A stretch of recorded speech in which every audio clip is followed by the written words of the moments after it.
Hello everyone, welcome to healthy flavours. ఈరోజు నేను మీకోసం ఒక ఇంట్రెస్టింగ్ అలాగే ఒక టేస్టీ రెసిపీని తీసుకొని వచ్చానండి. అదే కాకరకాయ ఫ్రై. ఇది చాలా రుచిగా ఉంటుంది. వేడివేడి అన్నంలో కాస్త నెయ్యి వేసుకొని తింటే అద్భుతంగా ఉంటుందండి. కాకరకాయ అనేది హెల్త్ పరంగా చాలా మంచిది.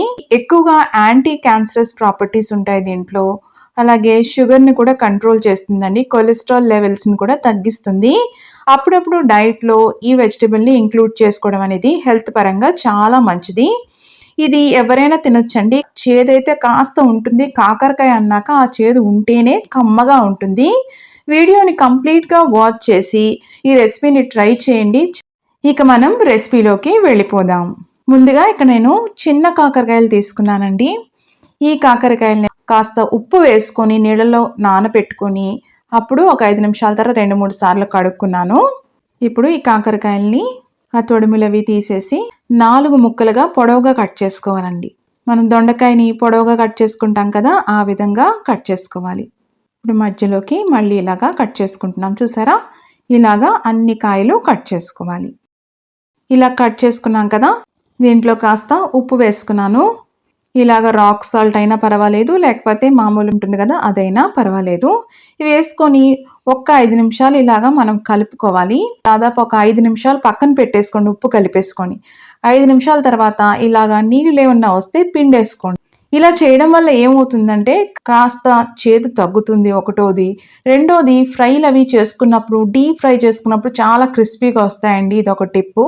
అయితే ఇక్కడ నేను డీప్ ఫ్రై చూపించట్లేదు. పిల్లలు కూడా తినాలి అనుకుంటే, అంటే ఫస్ట్ టైం ట్రై చేసే వాళ్ళు అది ఉంటారు కదా, అప్పుడు ఇలాగా ట్రై చేయండి. లేదంటే ముక్కలు కట్ చేసి చేసుకున్నా కూడా ఏమీ ఇబ్బంది ఉండదు. ఆ గింజలు ఉన్నాయి చూసారా, అది కూడా వేసుకోవాలండి. అవే రుచండి కాకరకాయకి. అవి మాత్రం తీసేయద్దు. ఇప్పుడు చూసారా, ముక్కలన్నీ మనకి రెడీ అయిపోయినాయి. దీనివల్ల ఎన్నో హెల్త్ బెనిఫిట్స్ ఉన్నాయండి. అప్పుడప్పుడు కాకరకాయ ఖచ్చితంగా తినాలి. ఇంకొకటి ఏంటంటే అలవాటు చేసుకోవాలండి. చిన్నప్పటి నుంచే ఈ కాకరకాయ అనేది అలవాటు ఉంటే చాలా బెనిఫిట్స్ మనం పొందుకోవచ్చు. ఇక్కడ మనం పొడి కొట్టుకోవడానికి కావాల్సినవి చూపిస్తున్నాను. వెల్లుల్లి తీసుకున్నాను ఇక్కడ, అలాగే ఎండు కొబ్బరి, కరివేపాకు, పల్లీలు, అలాగే వేపిన శనగపప్పు, పుట్నాల పప్పు అంటాం కదా, అది తీసుకున్నాను. అలాగే కాస్త ఉప్పు, కారం, పసుపు, జీలకర్ర, ధనియాలు. ఇప్పుడు మందంగా ఉన్న కడాయి తీసుకున్నానండి. గుర్తుపెట్టుకోండి, కాకరకాయ ఎప్పుడు చేసినా మందంగా ఉన్న కడాయిలో చేస్తే ఏమవుతుందంటే చక్కగా మగ్గుతాయి. ఇప్పుడు పొడి చేసుకోవడానికి కాస్త ఆయిల్ వేసుకొని ఈ పల్లీలు వేసుకున్నాను. పల్లీలు అనేది ఆల్రెడీ నేను డ్రై రోస్ట్ చేసుకున్నానండి. డ్రై రోస్ట్ చేసుకున్నాను కాబట్టి ఎక్కువ టైం పట్టదు. అలాగే ఎండు కొబ్బరి వేసుకున్నాను, పుట్నాల పప్పు కూడా వేసుకున్నాను. ఒక 1/2 స్పూను ధనియాలండి, అలాగే ఒక 1/2 స్పూను జీలకర్ర వేసుకొని ఫ్లేమ్ అనేది లోలో పెట్టుకొని వేయించుకోవాలి. మంచి సువాసన రావాలండి. అరోమా వస్తేనే మనకు చక్కగా వేగినట్టు. స్టవ్ ఆఫ్ చేసేసుకొని వేరే ప్లేట్లోకి తీసేసుకోవాలి. పూర్తిగా చల్లగా అయిపోయిన తర్వాత అప్పుడు పొడి కొట్టుకుందాము. ఇది చల్లగా అయ్యేలోపు మళ్ళీ అదే కడాయిలో స్టవ్ ఆన్ చేసుకొని ఆయిల్ వేసుకుంటున్నాము. ఈ కాకరకాయ ఫ్రై అంటే జనరల్గా డీప్ ఫ్రై చేస్తూ ఉంటాం కదా, అలా కాకుండా తక్కువ ఆయిల్తో ఎలా చేసుకోవాలి, అది కూడా రుచిగా ఎలా చేసుకోవాలో నేను చూపిస్తున్నాను. ఆయిల్ అనేది బాగా వేడిగా ఉండాలి. అప్పుడు ఫ్లేమ్ లోలో పెట్టేసుకొని ఈ కాకరకాయ ముక్కలన్నీ వేసుకోవాలి. చూసారా, గింజలు కూడా వేస్తున్నాను. చాలా రుచిగా ఉంటాయండి. ఇవన్నీ కూడా ఇలా కలుపుకుంటూ మనం మగ్గించుకోవాలి. ఫ్లేమ్ అనేది లోలో పెట్టుకోండి, మూత వేసుకోవద్దు. మధ్య మధ్యలో కలుపుకుంటూ ఉండండి, ఏమీ మాడిపోవు. ఇప్పుడు ఇవి దినుసులన్నీ కూడా చల్లగా అయిపోయినాయి. ఇప్పుడు దీంట్లో కాస్త పసుపు, అలాగే 1 స్పూను కారం వేసుకొని మూత పెట్టుకొని బరగ్గా మనం పట్టుకోవాలి. ఈ పొడి చూసారా, ఇలా బరగ్గా ఉంటేనే రుచిగా ఉంటుందండి. ఇప్పుడు గుప్పెడు వెల్లుల్లిపాయలు చూసారా, పొట్టు తీయలేదు నేను, పొట్టు తీయొద్దు. అలా వేసి ఒక్కసారి తిప్పండి చాలు, బరగ్గానే ఉండాలి. చూసారా, ఇలా మనకి ఉంది. మంచి సువాసన వస్తుందండి. ఈ వెల్లుల్లి ఫ్లేవర్తో చాలా బాగుంటుంది ఫ్రై. దాదాపు ఒక 20 నిమిషాల తర్వాత ఇలా మగ్గిని, నాకు మూత పెట్టుకోకుండా మగ్గించుకున్నాను. చూసారా, కలర్ కూడా మారిని. ఆయిల్ ఎక్కువ వేసుకుంటే ఫాస్ట్గా అయిపోతుంది, చాలా క్రిస్పీగా కూడా వస్తాయి. కానీ అంత ఆయిల్ లేకుండా చేసుకోవాలని కదా మన ప్రయత్నం అంతా. దానికోసం మూత పెట్టుకొని మళ్ళీ ఇప్పుడు మగ్గించుకోండి. ఇప్పుడు బ్రౌన్గా అయినాయి కదా, అప్పుడు మూత పెట్టుకొని మళ్ళీ ఒక 5 నిమిషాలు మగ్గించుకోండి. చూసారా, 2 ముక్కలుగా అవుతున్నాయి కదా. ఇప్పుడు కాకరకాయ అనేది ఉడికిపోయింది. ఇప్పుడు ఒక పెద్ద సైజు ఉల్లిపాయ పొడవుగా అదేలాగా సన్నగా తరుక్కోండి. ఎందుకంటే అవి పొడవుగా మనకున్నాయి కదా ముక్కలు, అందుకని ఉల్లిపాయలు కూడా పొడవుగా సన్నగా తరుక్కోండి. మళ్ళీ ఒక్కసారి కలుపుకుందాం. ఈ స్టేజ్‌లో ఉల్లిపాయలు వేయడం వల్ల ఏమవుతుందంటే, ఉల్లిపాయలు కాస్త దాంట్లో తీపి ఉంటుంది, అలాగే ఘాటు ఉంటుంది కదా! దీనివల్ల ఆ చేదనేది చాలా వరకు తగ్గుతుంది. మూత పెట్టుకొని మళ్ళీ లో ఫ్లేమ్‌లోనే పెట్టుకొని మగ్గించుకోండి ఒక 5 నిమిషాలు. ఉల్లిపాయలు కూడా దాదాపు మగ్గిపోయినియి, బ్రౌన్‌గా అయినియి కదా! ఇప్పుడు స్టవ్ ఆఫ్ చేసేసుకొని పొడి వేసుకోవాలండి, గుర్తుపెట్టుకోండి. పొడి వేసుకున్న తర్వాత ఇంక కుక్ చేసుకోకూడదు. ఇంకొకటేంటంటే, కావాలంటే కరివేపాకు మనము ఈ ముక్కలు బాగా మగ్గిపోయిన తర్వాత ఆ స్టేజ్‌లో వేసుకోవచ్చు. లేదంటే లాస్ట్‌లో కూడా వేసుకోవచ్చు. నేనైతే సువాసన కోసం లాస్ట్‌లో వేస్తున్నాను. మీకలా ఇబ్బందయితే ఆ ముక్కలు మగ్గిపోయిన తర్వాత కరివేపాకు కడుక్కొని కాస్త పొడిగయిన తర్వాత వేసుకోండి. ఇప్పుడు ఆ పొడి వేసేసుకున్నాను కదా! వేసేసుకొని కలుపుకున్న తర్వాత ముక్కలకంతటికి ఆ పొడి పట్టిందా? ఇప్పుడు ఉప్పు వేసుకున్నాను. ఎందుకంటే మనం కాకరకాయ ముక్కలు మనం ఉప్పులో వేసుకొని అది పెట్టుకున్నాం కదా!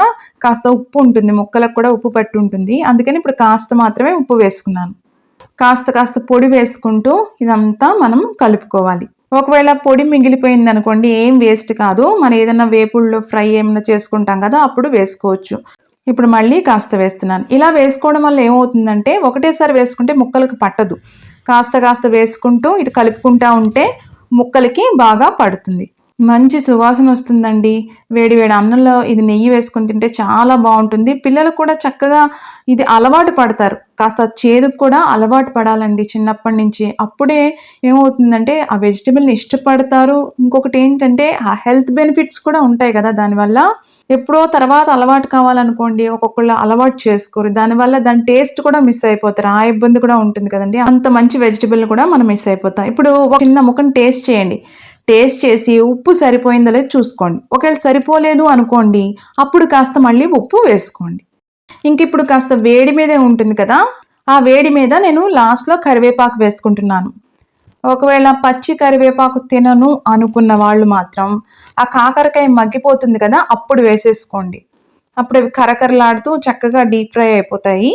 ఇలా లాస్ట్‌లో ఎందుకేస్తున్నానంటే కరివేపాకు సువాసన కూడా చాలా బాగా తెలుస్తుంది. ఇప్పుడు నేను డిష్ ఔట్ చేసి చూపిస్తున్నాను. చాలా రుచిగా ఉంటుందండి. ఇది చక్కగా టమాటో పప్పు కాంబినేషన్‌తో చాలా కమ్మగా ఉంటుంది. ఇంకోటి పప్పుచారు కాంబినేషన్‌తో కూడా చాలా బావుంటుందండి. తప్పకుండా ట్రై చేయండి. ఎలా వచ్చిందో కూడా కామెంట్స్‌లో పెట్టండి. ఇలాంటి ఇంట్రెస్టింగ్ రెసిపీస్ కోసం హెల్తీ ఫ్లేవర్స్ ఛానల్‌ని సబ్స్క్రైబ్ చేసుకొని రెసిపీస్ ట్రై చేసి ఎలా వస్తున్నాయో కూడా కామెంట్స్‌లో పెడుతూ ఉండండి. ఈ రెసిపీ గనక మీకు నచ్చినట్టయితే లైక్ చేయండి, షేర్ చేయండి. ఈ రెసిపీ కొద్దిగా చేదు తగులుతూ ఈ పొడి వేసుకున్నాం కదా! దీంట్లో ఆ వెల్లుల్లి ఫ్లేవర్ ఇయన్నీ తగులుతూ చాలా రుచిగా కమ్మగా ఉంటుందండి. అందులో బరగ్గా కొట్టుకున్నాం కదా పొడి. నెయ్యి వేసి అన్నంలో కలుపుకున్నప్పుడు చాలా రుచిగా ఉంటుంది. ఒకవేళ నేను కాకరకాయ నాకస్సలు అలవాట్లేదు, నేను తినాలి, ట్రై చేయాలి అనుకుంటున్నప్పుడు, ఒకవేళ కొద్దిగా కూడా మీకు చేదొద్దు అనుకున్నప్పుడు నేను ఇంకొక రెసిపీ కూడా చేశానండి. కాకరకాయ ఉల్లి కారం. అది కూడా మీరు ట్రై చేయొచ్చు. ఇదైనా ట్రై చేయండి, అదైనా ట్రై చేయండి. నేను లింక్ డిస్క్రిప్షన్‌లో ఇస్తాను. ట్రై చేయండి. ఖచ్చితంగా అంటే అస్సలు అలవాటు లేని వాళ్ళు మాత్రం ఈ వెజిటబుల్ మిస్ అయ్యారనుకోండి, చాలా మంచి టేస్ట్ అండ్ ఫ్లేవర్‌ని మీరు మిస్ అయినట్టే.